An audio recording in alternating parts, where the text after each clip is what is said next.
In every corner of our world, there seems to be an endless list of things that society and religious structures have deemed wrong or evil.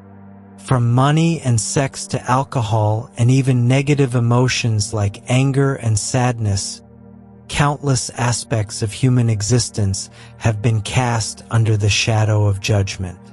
This demonization shapes how we think, feel, and behave, stifling our freedom to explore or express these parts of ourselves. But why is it that so many natural parts of life are shunned or shamed? And what are the consequences of this collective mindset? Much of it can be traced back to long-standing societal conditioning and deeply ingrained religious beliefs that have carried through generations. These systems tend to thrive on a rigid sense of morality, where certain behaviors or desires are painted as corrupt or sinful. Money, for instance, is often labeled the root of all evil, a symbol of greed and materialism. Sex, too, is loaded with moral judgments, typically treated as something to be controlled or repressed, especially within religious communities. Alcohol, although consumed by many, is often viewed as a gateway to moral decay. Even something as natural as anger or sadness is often met with societal pressure to suppress or hide these emotions, creating the illusion that only positivity is acceptable. Yet, what goes unnoticed is that in demonizing these aspects of life, we are effectively demonizing the full spectrum of the human experience. We're taught to believe that pleasure, abundance, or expressing negative emotions must be restricted or avoided because they somehow lead us astray. But is it really the acts themselves that are harmful, or is it our conditioned perception of them? These imposed judgments create a distorted view of life, limiting our ability to engage authentically with ourselves and the world around us. Over time, we internalize these beliefs, reinforcing cycles of guilt and shame for simply being human. This is where confirmation bias comes into play. When we're told repeatedly that something is bad, we begin to see evidence of its supposed harm everywhere. Instead of questioning these narratives, we cling to them, often subconsciously, allowing fear and judgment to dictate our lives.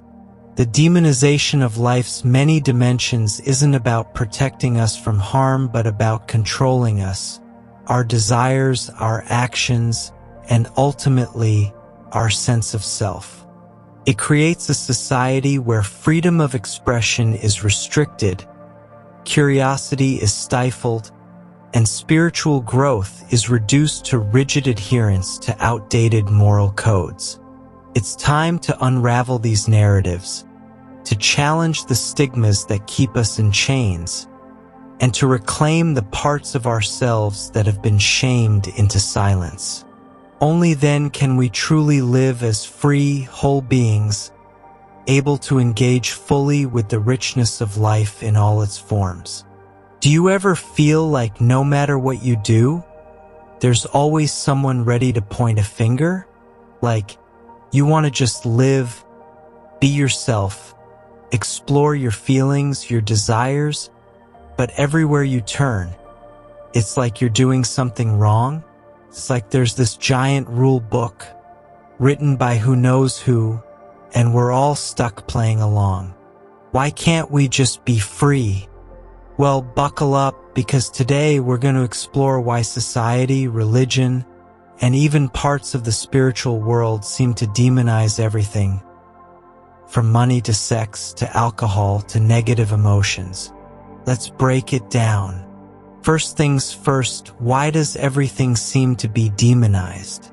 Why is there always a judgmental voice telling us, that's bad, you shouldn't do that, or that's sinful?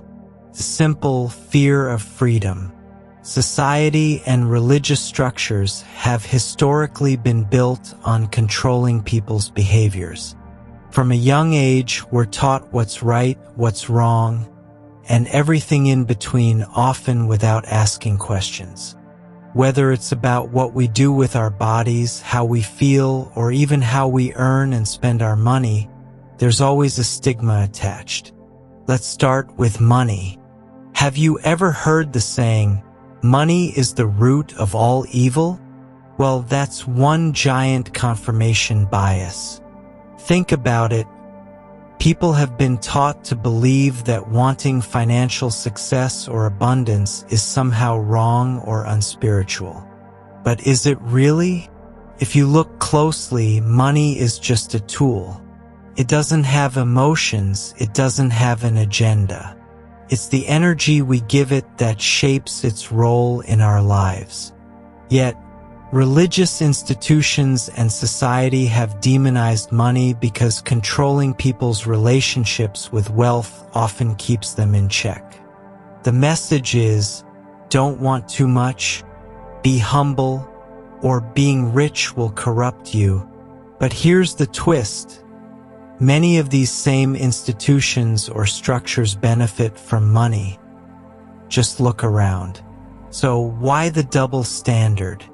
It's all about the narrative that serves those in power. And then there's sex. Why has sex, something so natural, so human, been made into the ultimate taboo?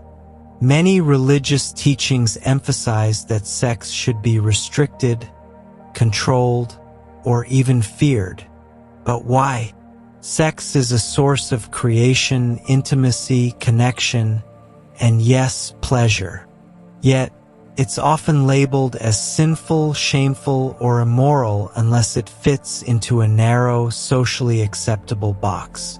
Now, this demonization is rooted in control. When you control how people view their own bodies and desires, you can shape their behavior in ways that align with a specific agenda. It creates guilt and shame, and these feelings make people easier to manipulate. But what if we reframe this?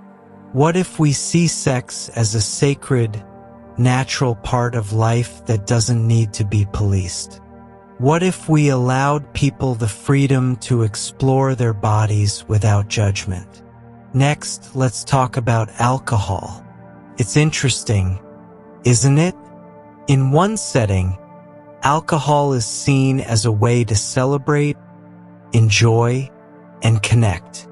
In another, it's demonized as the path to moral decay. In spiritual and religious circles, alcohol is often painted as something that corrupts the soul. But what's the real issue here? Is it the alcohol itself or how it's used? See, what's happening here is another form of confirmation bias.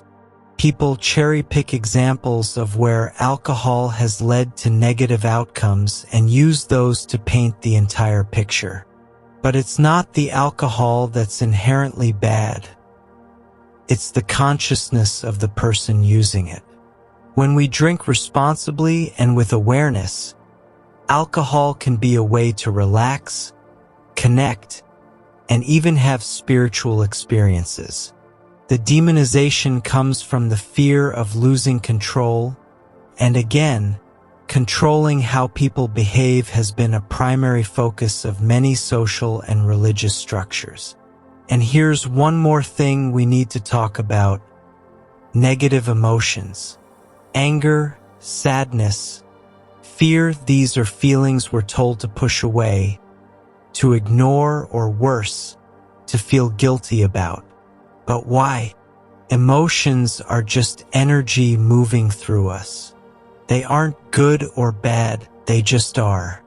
When we label them as negative, we create a split within ourselves. We start to judge our own feelings instead of seeing them as part of our human experience. This judgment of emotions has deep roots in both society and spiritual circles. Many people believe that spiritual growth means always being positive or in a state of bliss. But that's just another form of bias. We're ignoring half of our emotional reality. Negative emotions have their place. They teach us, guide us, and help us grow. The problem comes when we suppress them, or worse, demonize them. Now, let's talk about one of the biggest culprits behind all this demonization confirmation bias. It's everywhere, and it's powerful. Confirmation bias is when we only look for information that supports what we already believe and ignore everything else. It's like wearing blinders. You only see what fits the narrative you've been taught to follow. In religious structures, confirmation bias often shows up as cherry-picking verses, teachings, or stories to justify why something is evil or bad. You'll hear things like, sex is sinful because of this scripture, or money leads to corruption because look at this example. But here's the truth. Life is complex. There's no one-size-fits-all answer. When we start using confirmation bias to back up narrow perspectives, we limit the full experience of being human. So how do we break free? How do we step out of this cycle of demonizing everything and start living authentically? It begins with awareness. We have to start questioning the beliefs we've been handed. Who told us that money is bad? Who decided that sex should be feared? Why are we afraid of our own emotions? When we shine a light on these beliefs, we start to see them for what they really are, social constructs, not universal truths. And once we see that, we're free to create our own relationship with money, sex, emotions, and everything else society has tried to control. Freedom doesn't come from following rules blindly. It comes from understanding who we are and living in alignment with that truth. So, the next time someone tells you that what you're doing is wrong, or that you should feel guilty about your desires or emotions, ask yourself this. Is that their truth, or is it yours? Remember, the power to live freely is within you. Let go of the need for approval, and start exploring life as it's meant to be, without fear, without judgment, and without the constant demonization of everything around you.